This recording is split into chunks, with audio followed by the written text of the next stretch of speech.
그러면 제가 아까 살짝 여쭤봤는데 우리 집 강아지가 나 문다. 네, 그쵸. 좀 있으실 거예요. 서열이 문제가 아니면 우리 집 강아지는 날 왜 물까요? 이 사진이랑 똑같다고 보시면 돼요. 아니요. 사춘기.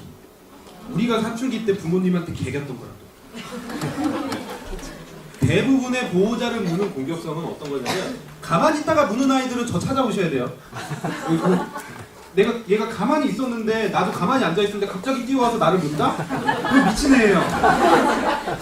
이거는 좀 약물 처방이나 이런 거 한번 해봐야 되는데 대부분 언제 물리냐? 얘가 하기 싫어하는 걸 할 때 물려요. 그렇죠? 뭐 발톱을 깎는다거나 귀를 닦는다거나 항문낭을 짠다거나 아니면 알게 모르게 얘는 만져지기 싫은데 가서 계속 이쁘다고 만지다가 물리는 경우도 상당히 많죠.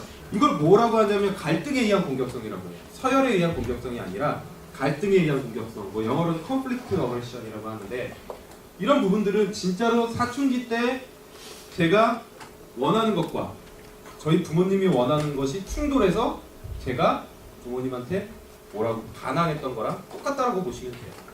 그러면 이걸 어떻게 해야 될까요? 혼내는 방법도 있을 거고 뭐 때리는 방법도 있을 거고 그러는데 정말로 제가 느끼는 건데 저는 예전에 어떤 생각을 했냐면 제가 칭찬을 통한 교육을 했지만 안 되는 아이들은 좀 체벌적인 게 필요하다라고 생각을 했어요.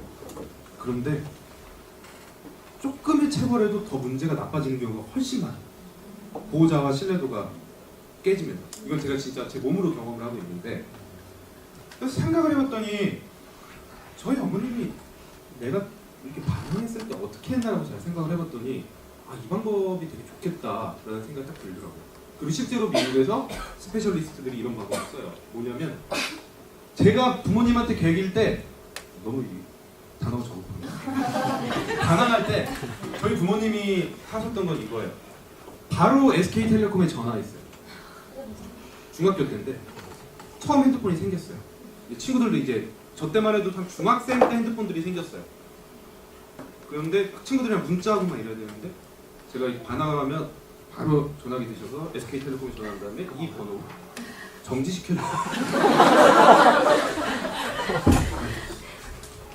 되게 어떡하지? 막 이러면서 정말 죄송해요 막 이러면서 하루 이틀 뒤에 풀어주시고 막 이러셨는데 이게 한 대여섯 번 반복이 되니까 제가 싫어도 참는 거예요. 이런 리더십이 필요해요. 때리지 않고 너가 잘 살아가려면 내 말을 잘 들어야 된다 라는 리더십이 필요합니다. 보호자분을 무는 강아지들한테는 뒤에 영상이 있나 한번 봐야 되는데 아마 뒤쪽에 나올 수도 있을 것 같아요. 뒤에서 한 번 더 설명해 드릴게요. 그러면 강아지들에서 어떻게 하면 될까요? 이거 말로 설명이 안 되잖아요. 얘네들 핸드폰 가지고 있는 것도 아니고. 얘네들이 가장 좋아하는 게 뭐예요? 간식, 또 뭐 스킨십, 그렇죠. 밥, 뭐 이런 것들이 있는데 대부분 약간 재벌 2세처럼 하는 아이들이 재벌 2세인데 하는 거 실제로는 얘네들이 좋아하는 활동은 없는 아이들이 되게 많이 무는 경우들이 많아요. 아까도 말씀드린 거. 우리는 잘해준다고 잘해주는데 얘네들이 정말 원하는 걸 충족시켜주지 못하는 거죠. 재미가 없는 거예요, 삶이. 스트레스가 계속 쌓이고 그런 스트레스를 되게 예민해져요. 그래서 그런 아이들 특징 중에 또 하나는 자다가 건들면 하고 물어요. 그래놓고서 되게 불쌍한 표정 지어요. 뭐가 뭘 잘못했는지는 잘 모르고 약간 어떤 느낌이냐면 그런 아이들은 여러분들이 공포영화보다 귀신 튀어나오면 깜짝 놀라는 거라고 생각해요. 평소에 약간 스트레스로 심신이 미약해져 있는 아이들이 되게 많거든요. 그러니까 뭔가 만들어줘야 돼요. 놀이를 만들어주고 보호자가 뭔가 하나라도 시키고 줘야 돼요. 얘네들이 계속 생각을 하게. 그래서 밥도 자유배식 다 끊고요. 자유배식 다 끊고 좀 극단적일 땐 이렇게까지도 해요. 밥을 들고 앉아라고 얘기를 해요. 안 앉잖아요? 안 줘요. 말을 안 들으면 안 주는 거예요. 그냥 올려놔요. 10분 뒤에 다시 주는 게 아니에요. 저녁 때까지 안 줘요. 네. 그리고 저녁에 다시 앉아 한 번만 얘기해요. 앉아 라고 얘기했는데 안 앉아 또 안 줘요. 얘네들이 이제 생각을 하게 되는 거죠. 어떻게 하는지 모르겠어요. 그리고 밥을 줬어요. 밥을 줬는데 안 먹어요. 그럼 10분 뒤에 그냥 치워서 올려놔요. 이 자원 자체는 내가 컨트롤을 하고 있는 거고 네가 내 말을 잘 들었을 때 주는 거다. 되게 이렇게 잔인하다고 생각을 하실 수도 있지만 우선은 원래 멀쩡한 아이들은 괜찮아요. 근데 이제 보호자를 무는 아이들한테는 누가 진짜 리더인지, 그러니까 서열적인 게 아니에요. 부드러운 거. 내가 너의 자원을 컨트롤하고 있고 너가 내 말을 잘 들어야지만 사는데 더 재밌게 살 수 있다는 걸 보여주는 방법이죠.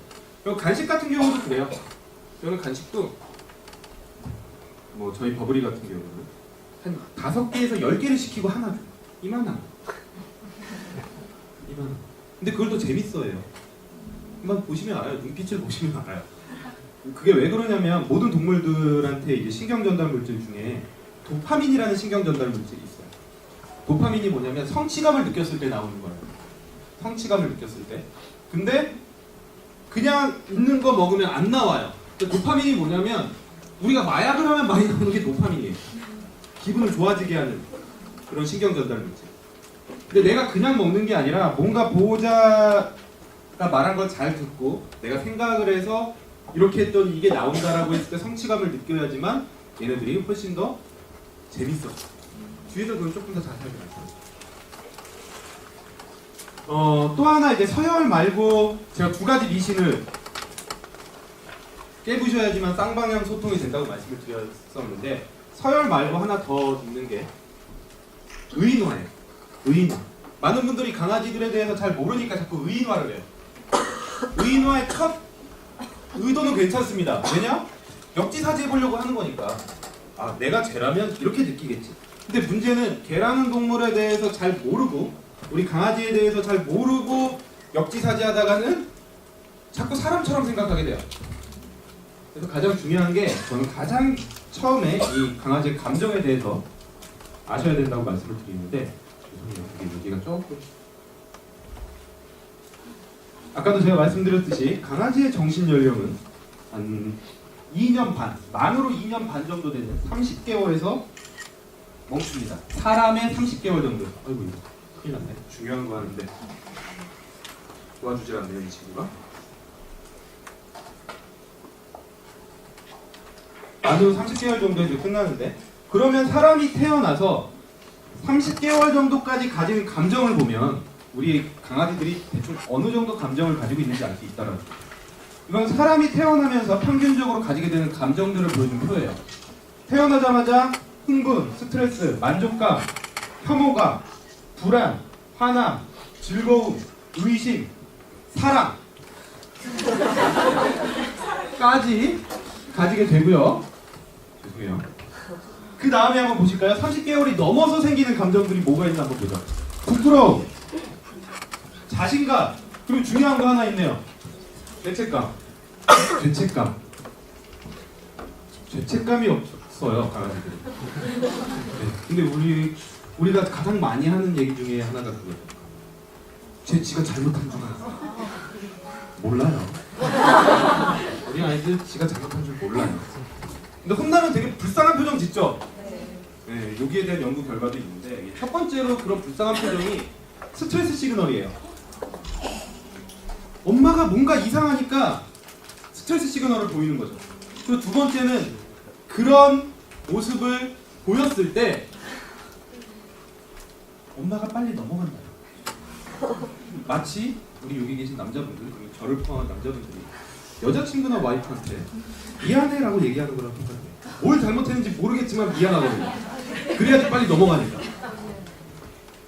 그러니까 잘못한 줄을 애들이 몰라요.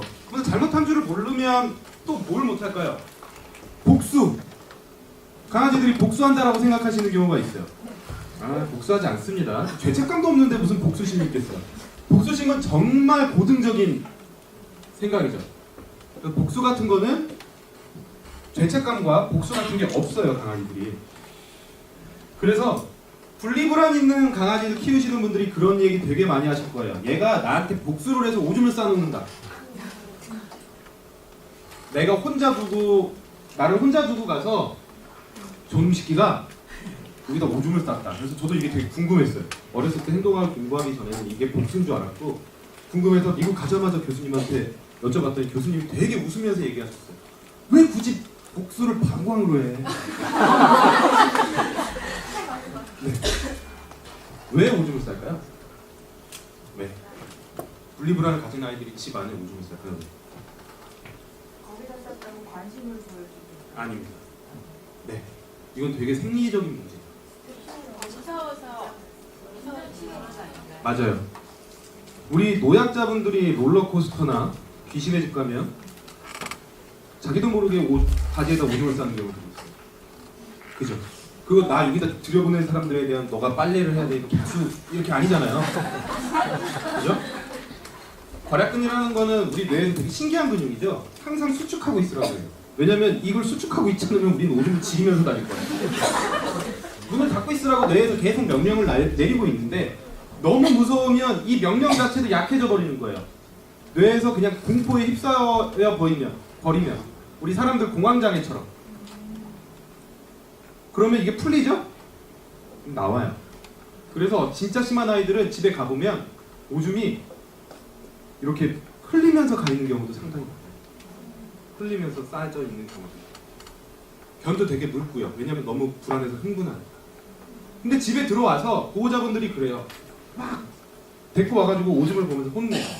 그럼 강아지들은 왜 저래 이렇게 돼요. 한참 뒤에 혼나고 도대체 이유를 모르겠는 거예요.